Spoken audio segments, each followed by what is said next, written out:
"Speak up, you coward!" Her voice cracked through the party like a whip, slicing the air in two. My son stood frozen, 11 candles flickering behind him, faces of classmates blurring into laughter, pity, confusion. His small hands trembled. She smiled like she'd accomplished something. Then came her father, half-empty wine glass in hand, a man who'd never missed a moment to belittle something smaller than himself. "The boy has no backbone," he grunted, a real disappointment. I stepped forward, fists clenched, words loading, but then my son raised his hand. "Dad, wait," he said, voice soft but steady. "I've got a special speech for Mom." I froze. So did she. He turned to face her, eyes dark, focused. "I just want to say, thanks, Mom, for teaching me what poison looks like with a smile." She blinked, once, twice. Then she dropped her glass and collapsed. Gasps, screams. Her father turned pale. The room spun, and I stood still. My son? He didn't flinch. It started with small things, a raised eyebrow when he didn't finish his food, a sharp correction for stuttering over a word, backhanded praise that tasted like vinegar. "Boys shouldn't cry. You're weak like your father. Grow a spine or you'll be nothing."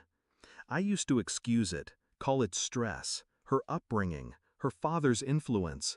But that day I walked past his door and saw him whispering to the mirror, "I'm not nothing. I'm not nothing." I stopped making excuses. She wasn't teaching him strength. She was breaking him carefully, quietly, publicly. And every time I said something, she spun it. "You're too sensitive. Boys need discipline. Don't undermine me." No bruises, no marks, just emotional incisions too deep to bleed. I started documenting times, words, reactions. Her patterns of correction always escalated in front of others. She needed witnesses to justify her cruelty.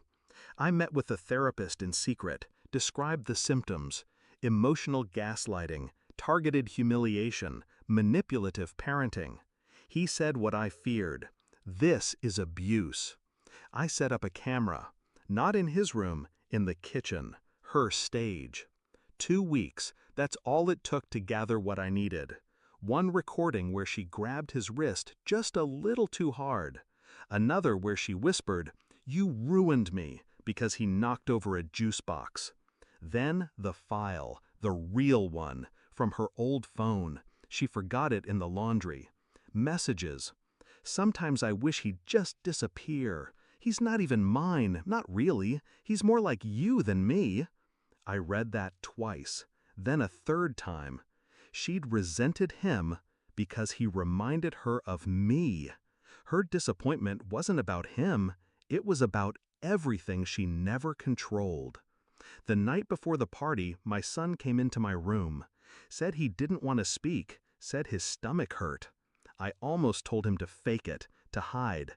Instead, I handed him a flash drive. "Tuck this in the back of the speaker when it's your turn," I said. He stared. "What's on it?" "Truth." He nodded, didn't ask again. When she collapsed, the room didn't know what hit her. They thought it was nerves, overexcitement, but the audio had already played. A soft voice, hers, telling him, "You make me sick."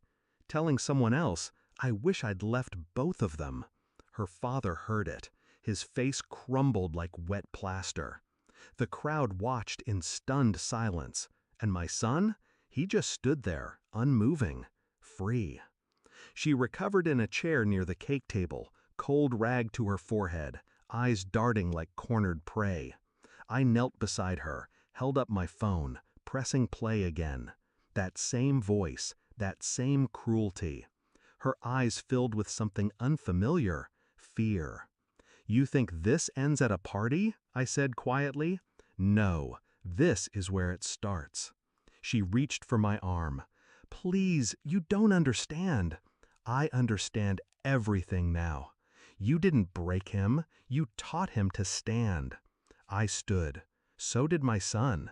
We left her there, in a room full of frosting, deflated balloons, and eyes that would never unhear her. The custody battle was short. The recordings were admissible. So were the text messages. So was the therapist's report. Her father tried to intervene once. He walked away silent when I handed him a flash drive of his own voice, shaming a child like it was a family tradition. My son sleeps better now, speaks louder. He hasn't asked about her once. I never said goodbye. She doesn't deserve closure, only silence. Some speeches are better whispered, and some revenge comes wrapped in birthday paper.